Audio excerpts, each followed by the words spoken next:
Okay, चलो 7 जनवरी को जो पेपर हुआ था उसके पार्ट 2 को हम करते हैं। इसके पार्ट 1 को हमने कर लिया था। जो 15 प्रश्न हमारे डायरेक्ट चैप्टर से पूछे जाते हैं उसको हम लोगों ने कर लिया था। अब ये हम लोग समावेशी से कुछ प्रश्न पूछे गए होंगे, कुछ NEP 2020 से प्रश्न पूछे गए होंगे। इट मीन्स पेडागॉजी से संबंधित ये 15 प्रश्न हैं। बहुत बहुत स्वागत है आप सभी का एक बार फिर से हमारे गैलेक्सी टीचर्स क्लासेस के ऑनलाइन प्लेटफॉर्म पर। ठीक है, तो आइए जुड़ते हैं जल्दी से और प्रश्नों को करते हैं। बहुत समय नहीं है हम लोगों के पास में, 20 तारीख को हमारा पेपर है। समावेशी से पहला प्रश्न, जैसा कि हमने कहा था आपसे, समावेशी से पहला प्रश्न, ठीक है। समावेशी शिक्षा के लिए निम्न में से कौन सहायक है? समावेशी शिक्षा का मतलब ये होता है कि एक ही क्लास में सभी बच्चों को समान अवसर देना, सभी बच्चों के साथ एक जैसा व्यवहार करना, किसी के साथ भेदभाव या दुर्व्यवहार न करना। तो समावेशी शिक्षा के लिए कौन सा सहायक है या आवश्यक है? विद्यार्थियों के बीच प्रतिस्पर्धा की भावना, छोटे छोटे बच्चे हैं अभी, उनको कंपटीशन में मत लाइए। जड़ बुद्धि वाला बेचारा स्कूल से भाग जाएगा, है ना, या कोई और दिक्कत होगी, किसी डिसेबिलिटी से ग्रसित होगा तो भी नहीं कर पाएगा प्रतिस्पर्धा। तो प्रतिस्पर्धा को बढ़ावा मत दीजिए। लचीला पाठ्यक्रम और अनम्य स्कूल कैलेंडर, देखो लचीला पाठ्यक्रम तो ठीक था, लेकिन रिजिड स्कूल का कैलेंडर हो, मतलब बहुत लचीलापन इसमें ना हो। ये अनम्य का मतलब जिसमें लचीलापन ना हो, इसलिए इस ऑप्शन को हम कट कर देते हैं। नम्य लिखा होता तो सही कर देते। विद्यार्थियों की आवश्यकता के अनुसार उचित आवास, बिल्कुल सही है।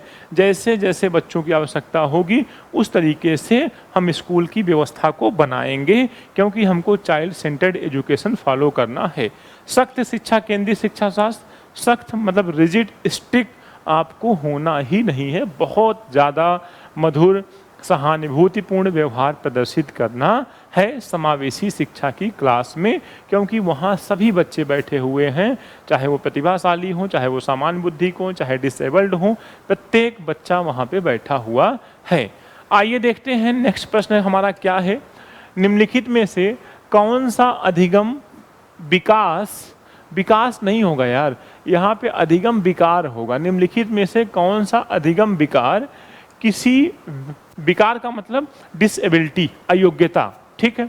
कौन सा अधिगम अयोग्यता या विकार किसी व्यक्ति के हाथ से आंख के तालमेल, संतुलन और शारीरिक निपुणता क्षमता को प्रभावित करता है? मतलब ऐसा कौन सा इसमें डिसेबिलिटी है जो बच्चे के हाथ से आंख के तालमेल, संतुलन, शारीरिक निपुणता को प्रभावित करता है? देखो, अगर डिसकैल्कुलिया होता तो गणित से संबंधित होता, डिसलेक्सिया होता तो पढ़ने से संबंधित होता, डिस्फेजिया होता तो भाषा बोलने से संबंधित होता।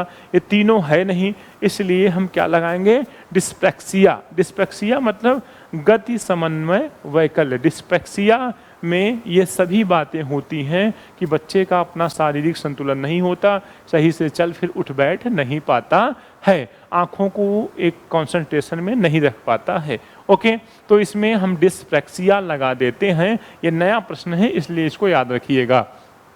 अब हम चलते हैं 18वें प्रश्न की ओर।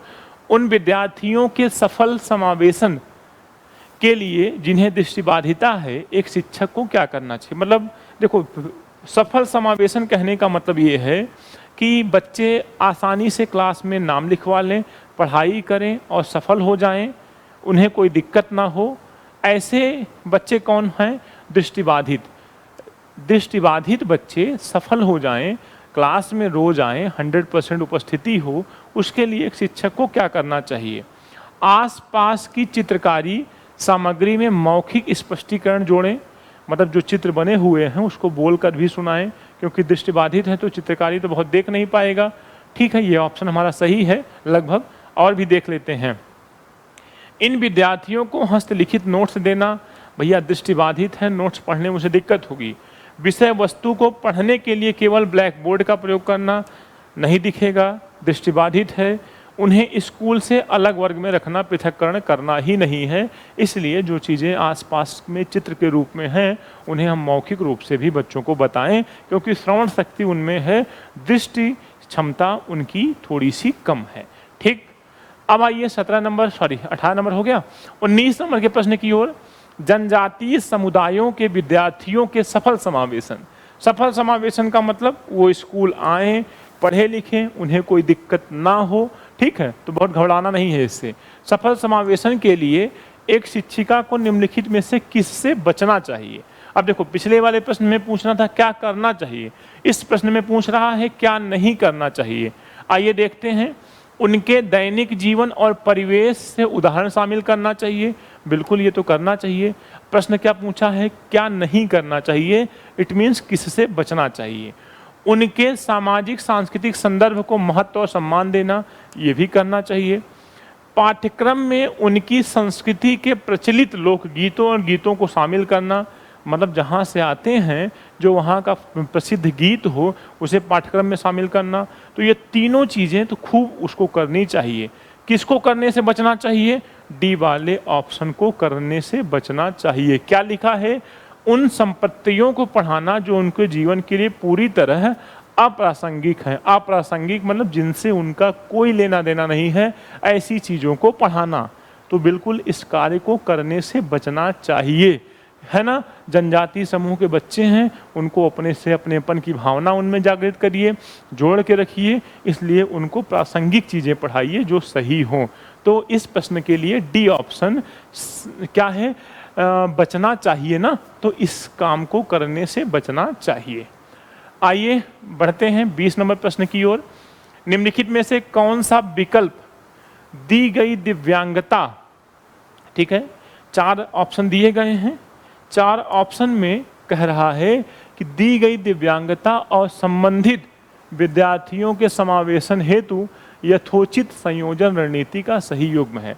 कुछ भी नहीं पूछा है इस प्रश्न में, बस इतना पूछा है कि इसमें से कौन सा सही है। मतलब एक तरफ क्या दी गई है, दिव्यांगता, एक तरफ क्या दी गई है, दिव्यांगता दी गई है, और दूसरी तरफ उससे संबंधित गुण दिए गए हैं। बस वही पूछ रहा है कि इनमें से कौन सा सही है। आइए देखते हैं। सही युग्म है, ध्यान न्यूनता, अति सक्रियता विकार, लंबी अवधि की फिल्मों को दिखाएं। अगर किसी के अंदर ध्यान केंद्रित करने की योग्यता नहीं है और उसे एक लंबे समय तक फिल्म दिखाएं, तो क्या ये सही युग्म है? नहीं, इसलिए इसे हमने कट कर दिया। स्वालीन, जितना हो सके एक ही दिनचर्या को अपनाएं। स्वालीन बच्चे जो होते हैं, ऑटिज्म से ग्रसित जो बच्चे होते हैं, वो अपने आप में जीते हैं। बहुत ज़्यादा उनको आप पढ़ा दीजिए तो वो स्कूल छोड़ देंगे, लोगों से बहुत बात नहीं करना चाहते, अति अग्रेसिव मतलब बहुत ज़्यादा क्रोधित हो जाते हैं जल्दी में, तुरंत ठंडे भी हो जाते हैं, मतलब अति उत्साह उनमें होता है, क्रोध उनमें ज़्यादा होता है, वो अपने आप में जीना चाहते हैं। तो ऐसे बच्चों के लिए बहुत ज़्यादा समय सारणी का चेंज नहीं किया जाना चाहिए, एक ही प्रकार की दिनचर्या। तो ठीक है, ये कुछ हद तक सही है, लेकिन आगे बढ़ते हैं। जो पठन वैकल्य है, जटिल गणना, देखो अगर गणना संबंधित है, मैथ से संबंधित, तो पठन वैकल्य नहीं बल्कि डिस्कैलकुलिया। डिस्कैलकुलिया क्या है? पठन वैकल्य। डिस्कैलकुलिया तो हमारा गणित से संबंधित होता है, ये तो डिस्लेक्सिया होना चाहिए यहाँ पे। पठन वैकल्य, पठन वैकल्य डिस्लेक्सिया होता है, ठीक है। क्या होता है? डिस्लेक्सिया, ठीक है, ओके। तो डिस्लेक्सिया जटिल गणना से संबंधित है, ये भी सही नहीं है। फिर क्या है? वाक बाधित, मूल्यांकन के केवल मौखिक रूप को स्वीकार करें। अब बोल नहीं पाता है लेकिन मूल्यांकन करने के लिए केवल मौखिक, तो ये अपोजिट चल रहा है। 3 ऑप्शन हमारे अपोजिट हैं। ये वाला ध्यान नहीं केंद्रित कर पा रहा है, हम उसे लंबी अवधि तक फिल्म दिखा रहे हैं, ये गलत है। फिर क्या है? ये पठन वैकल्य है, हम इससे जोड़ घटाना करवा रहे हैं, ये भी गलत है। पठन वैकल्य का मतलब पढ़ने से संबंधित दिक्कत होती है। वाक बाधित है, बोलने में दिक्कत है, उसे हम मौखिक रूप से बुलवा रहे हैं, तो ये भी गलत है। अब हमारा सही कौन सा हो जाता है? बी वाला, स्वालीनता। ऑटिज्म में बच्चों के लिए एक ही प्रकार की दिनचर्या समय सारणी एक समय तक होनी चाहिए, बार बार उसे चेंज नहीं करना चाहिए, क्योंकि ये बच्चे थोड़ा सा कमज़ोर प्रवृत्ति के होते हैं। स्वालीन बच्चों से पूछा गया प्रश्न, ये आपसे प्रश्न पक्का निश्चित रूप से पूछा जाता है। आइए देखते हैं नेक्स्ट प्रश्न क्या है हमारा। ओके, दिख रहा है प्रश्न सबको? ओके, चलो अब हम देखते हैं कि हमारा 21 नंबर का प्रश्न क्या है। शिक्षकों को निर्णय लेने में विद्यार्थियों को शामिल करना चाहिए। शिक्षकों को निर्णय लेने में विद्यार्थियों को शामिल करना चाहिए, ठीक है। कक्षा में सक्रिय भागीदारी को प्रोत्साहित करना चाहिए, बिल्कुल सही है। ये सेंटेंस 100 में 100% सही है। दूसरा पढ़िए, अधिगम शिक्षक द्वारा विद्यार्थी को सीधे स्थानांतरित किया जाता है, ठीक है। देखो इसमें थोड़ा सा मुझे शक है। अधिगम शिक्षक द्वारा विद्यार्थी को सीधे स्थानांतरित किया जाता है, मतलब क्या केवल शिक्षक के द्वारा ही बच्चे सीखते हैं? क्या अपने वातावरण में रह के नहीं सीखते, स्वयं के अनुभव से नहीं सीखते हैं? तो इसमें से थोड़ा सा हमको ये वाला गलत लग रहा है। ये कह रहा है शिक्षक द्वारा सीधे स्थानांतरित होता है, इसलिए इसे हम कट करते हैं। ए वाला सही है, आर वाला गलत है। अब सीधे स्थानांतरित नहीं होता, बल्कि वो वातावरण में रहकर सीखता है, अपने समाज में रह के सीखता है, अपने परिवार के सदस्यों से सीखता है और अपने अनुभव से भी सीखता है, जैसा कि जीन पियाजे ने कहा। तो ये वाला ऑप्शन गलत है, इसलिए अब हमको क्या चुनना पड़ेगा? ए सही है और आर गलत है, ठीक। ऊपर वाला सेंटेंस तो सही है कि बच्चों की सक्रिय भागीदारी होनी चाहिए, ये हमारा प्रगतिशील कक्षा की विशेषता है। याद रख लीजिएगा कि ये हमारी किस कक्षा की विशेषता है? प्रगतिशील। अब आइए 22 प्रश्न को करते हैं। निम्नलिखित में से किसे नए ज्ञान के निर्माण का आधार बनाते हैं? निम्नलिखित में से किसे नए ज्ञान का मतलब नए ज्ञान के निर्माण करने के लिए आधार बनाते हैं? जो उनके द्वारा पहले से ही समझा और माना जाता है, ठीक है। जो उनके लिए अस्पष्ट अप्रासंगिक हो, ये तो नहीं है, मतलब जो उनके लिए स्पष्ट ना हो और ज़रूरी ना हो, उससे हम ज्ञान का निर्माण करेंगे तो ये गलत है। जो उनके लिए पूरी तरह से अपरिचित और अज्ञात हो, कभी भी बच्चों को जब भी पढ़ाएं तो एक सूत्र होता है, ज्ञात से अज्ञात की ओर, मतलब जो चीज़ें वो पहले से जानते हैं उससे जोड़ करके उनको नई चीज़ें पढ़ाइए, ठीक। तो इसे भी कट कर देते हैं। जो उनके वर्तमान संज्ञानात्मक स्तर से बहुत परे हो, बहुत दूर हो, तो ये भी गलत हो जाता है। अब हमारा ऑप्शन कौन सा सही होता है? ए, जो उनके द्वारा पहले से ही समझा माना जाता हो, उससे जोड़ करके उन बच्चों को पढ़ाया जाना चाहिए। आइए अब हम बात करते हैं 23 नंबर के प्रश्न की। 23 नंबर का प्रश्न क्या कहता है? सीखने के सामाजिक संदर्भ के संबंध में निम्नलिखित में से कौन सा कथन सही नहीं है? मतलब ये कह रहे हैं कि बच्चे समाज में रहकर सीखते हैं, इसके लिए कौन सा कथन सही नहीं है? संप्रेक्षण मतलब कम्युनिकेशन, संप्रेषण होगा यार, संप्रेक्षण गलत टाइप हुआ है। संप्रेषण वह अंतःक्रिया सीखने के लिए महत्वपूर्ण है, बिल्कुल सही बात है। और प्रश्न क्या पूछा है? कौन सा सही नहीं है? मतलब जब हम कम्युनिकेशन करते हैं, एक दूसरे से बातचीत करते हैं, जुड़ते हैं, तो हम सीखते हैं बहुत अच्छी तरीके से। तो पहला सेंटेंस सही है। सीखने का सभी कार्य व्यक्ति द्वारा उसके दिमाग से किया जाता है। सभी कार्य व्यक्ति द्वारा उसके दिमाग से किया जाता है। ओके, थोड़ा सा रुकते हैं और पढ़ लेते हैं।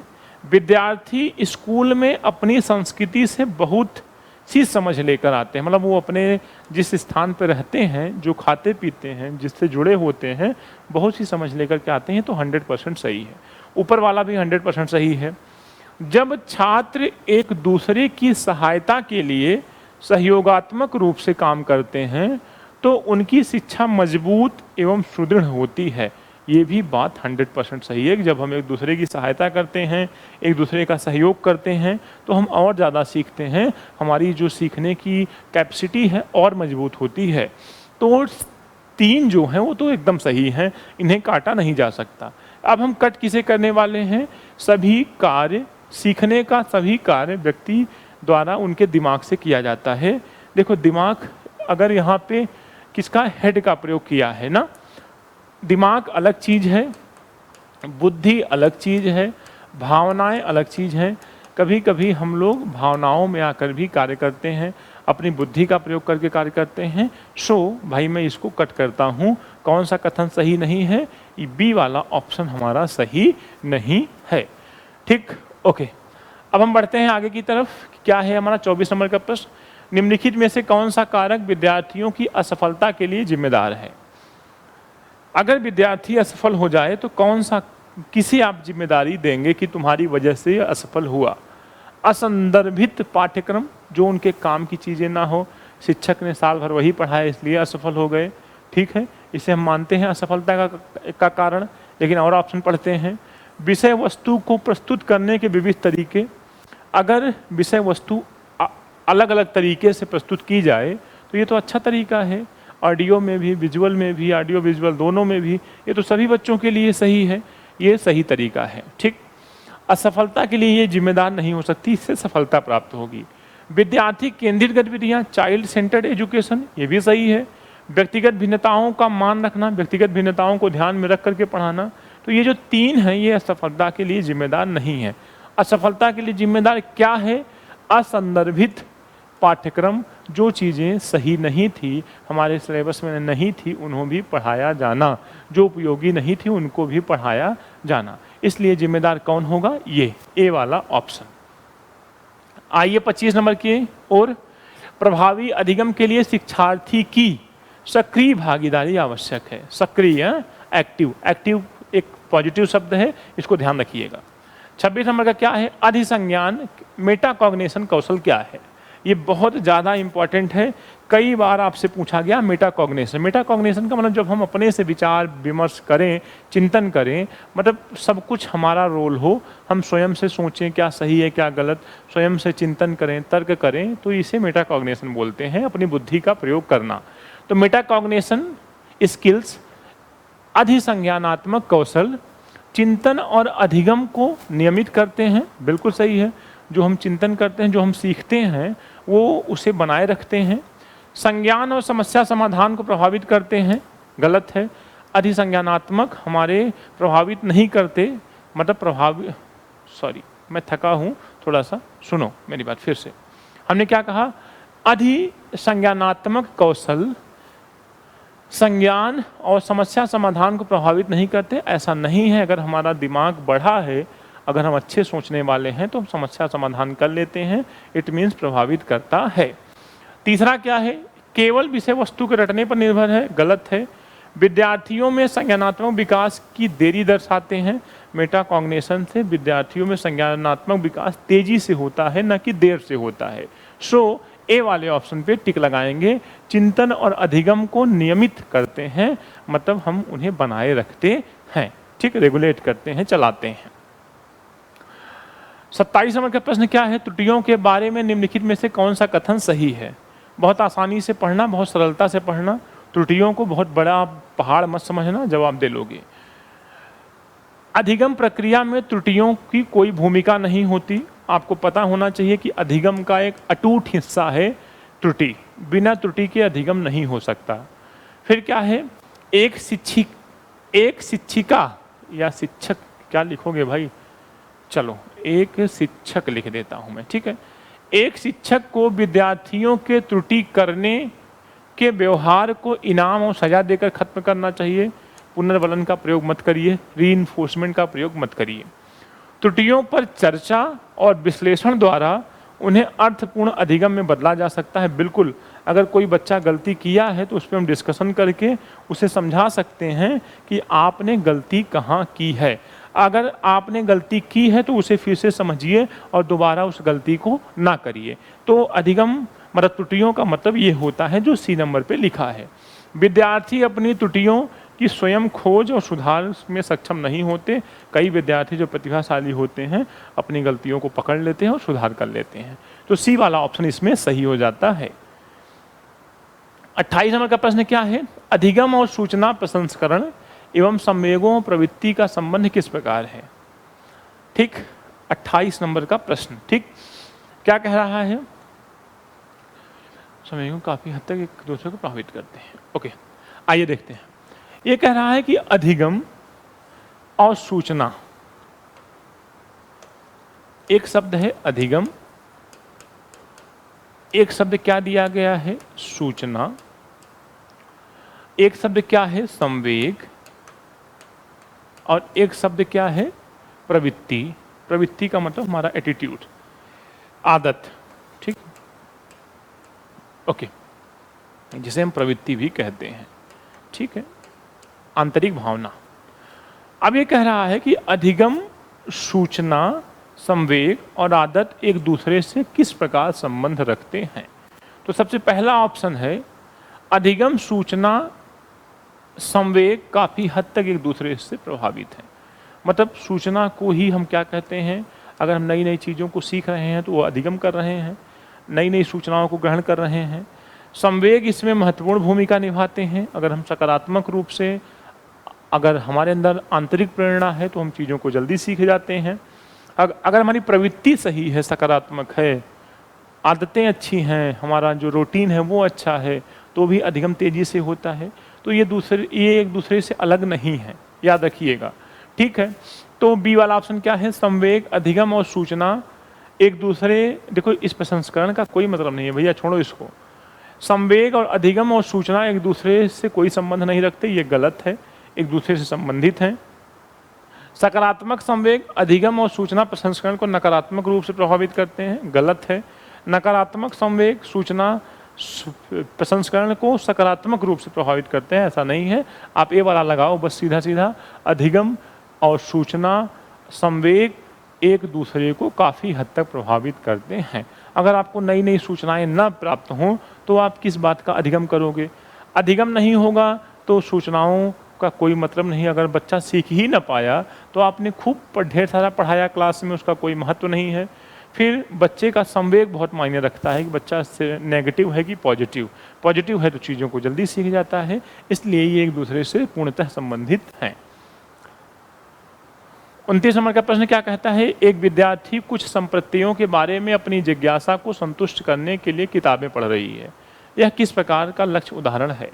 मतलब कुछ कॉन्सेप्ट हैं, कुछ बातें हैं जो उसके दिमाग में चल रही हैं, उन्हीं को जिज्ञासा बस, मतलब बहुत कुछ जानना चाहती है वो या जानना चाहता है वो, उसी को अपनी जिज्ञासा को संतुष्ट करने के लिए किताबें पढ़ रहा है।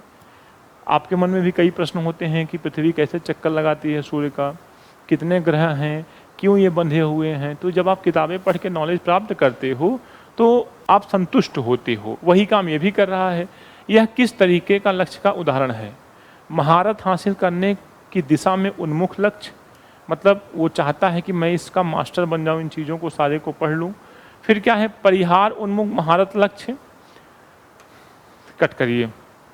प्रदर्शन की दिशा में उन्मुख लक्ष्य, ये भी नहीं होगा। परिहार उन्मुख, ये भी नहीं होगा। ठीक है, एविडेंस इकट्ठा करना, मतलब सब कुछ उसका एक उद्देश्य है, सीधा सीधा समझो, महारत हासिल करना, उसमें मास्टर बनना अपने लक्ष्य को प्राप्त करने के लिए। ठीक है, ताकि वो सारी चीज़ों को समझ सके, संपत्तियों को समझ के दूसरों को पढ़ा सके, समझा सके। इसे हम कहते हैं महारत हासिल करने की दिशा में उन्मुख लक्ष्य। ठीक, 30 नंबर का क्या प्रश्न है? राष्ट्रीय शिक्षा नीति 2020 का केंद्र बिंदु क्या है? कठोर पाठ्यक्रम? बिल्कुल नहीं। देखो मैं आपको बहुत क्लियर शब्दों में बता दूं कि ऐसे प्रश्न बिल्कुल पूछे नहीं जाते हैं। ये कैसे पूछा गया आपसे? एक आध बार पूछा गया, नहीं तो ऐसे प्रश्न आपसे बिल्कुल नहीं पूछे जाते हैं महारत वहारत से संबंधित। एक आध दो बार आए होंगे। ये प्रश्न अच्छा था आपके लिए। ठीक है, तो महारत हासिल करने के लिए दिशा में उन्मुख लक्ष्य, आप अक्सर यही लगाइए कि जो मतलब सकारात्मक शब्द हैं उन्हें आप चूज करिए। ठीक, आइए 30 नंबर का प्रश्न क्या है? राष्ट्रीय शिक्षा नीति 2020 का केंद्र बिंदु क्या है? कठोर पाठ्यक्रम, शिक्षा शास्त्र और मूल्यांकन। तो कठोर पाठ्यक्रम तो बिल्कुल हो ही नहीं सकता, लचीला पाठ्यक्रम होना चाहिए। बहुविषयक और समग्र शिक्षा, बिल्कुल सही है। आगे बढ़ते हैं। परीक्षा की ओर उसके लिए सीखना, गलत है, उनको जीवन के लिए तैयार करना है। आकलन में योगात्मक तरीकों को अपनाना। योगात्मक कहने का मतलब समेटिव, साल के अंत में पता करना कि तुमने क्या सीखा क्या नहीं, ऐसा नहीं है। हमें फॉर्मेटिव, रचनात्मक तरीके से आकलन करना है। रोज पता करना है कि बच्चे ने क्या सीखा क्या नहीं सीखा। इसलिए बहुविषयक कई विषय पढ़ाए जाएंगे और समग्र शिक्षा को फॉलो किया जाएगा, होलिस्टिक एजुकेशन, जिसमें सबके लिए शिक्षा होगी, किसी के साथ कोई भी दुर्व्यवहार नहीं किया जाएगा। तो आपने देखा कि 30 का बी वाला ऑप्शन सही हो गया।